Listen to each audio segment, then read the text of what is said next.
پہلے اللہ تعالیٰ کے حکم سے میں اپنی پہچان آپ لوگوں پہ واضح فرما دوں. میں رسول ہوں. میرا ٹائٹل قرآن پاک میں جو محفوظ ہے قیامت.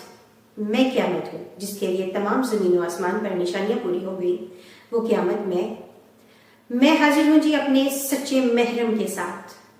میرا محرم اللہ رب العالمین. میرا نام ہے ثنا اللہ. الحمدللہ. ثنا اللہ جو یہ نام ہے یہ اس کائنات کی سب سے بڑی جیت ہے. میں حقوق اللہ سے نوازی گئی.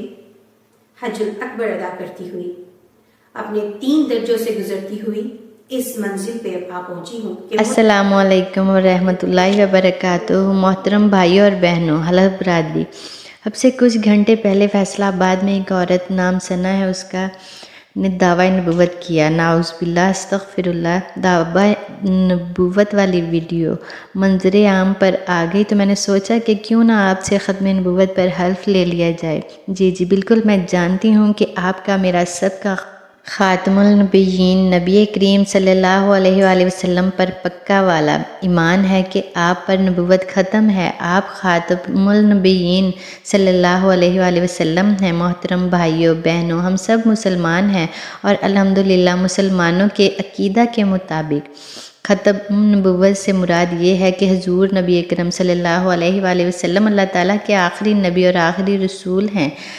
اللہ رب العزت نے آپ صلی اللہ علیہ وآلہ وسلم کو اس جہاں میں بھیج کر بعثت انبیاء کا سلسلہ ختم فرما دیا ہے.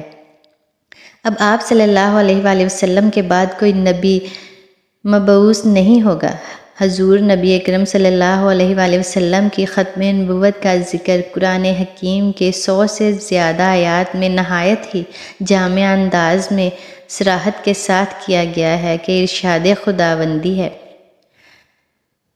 کہ ترجمہ محمد صلی اللہ علیہ وآلہ وسلم تمہارے مردوں میں سے کسی کے باپ نہیں ہیں لیکن وہ اللہ کے رسول ہیں اور سب انبیاء کے آخر میں سلسلہ نبوت ختم ہونے والے ہیں اور اللہ ہر چیز کا خوب علم رکھنے والا ہے.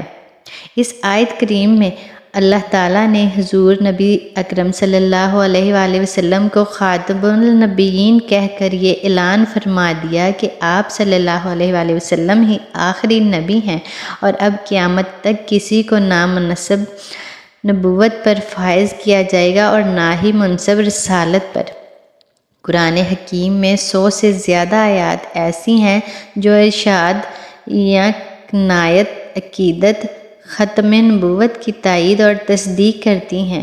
خود نبی اکرم صلی اللہ علیہ وآلہ وسلم نے اپنی متعدد اور متواتر احادیث میں خاتم النبیین کا یہی معنی متعین فرمایا ہے. لہٰذا اب قیامت تک کسی قوم، ملک یا زمانہ کے لیے آپ صلی اللہ علیہ وآلہ وسلم کے بعد کسی اور نبی یا رسول کی کوئی ضرورت باقی نہیں اور مشیت الہی نے نبوت کا دروازہ ہمیشہ کے لیے بند کر دیا ہے. آپ صلی اللہ علیہ وآلہ وسلم آخری رسول، آخری نبی ہیں. آپ کے بعد کوئی نبی اس دنیا میں نہیں آئے گا.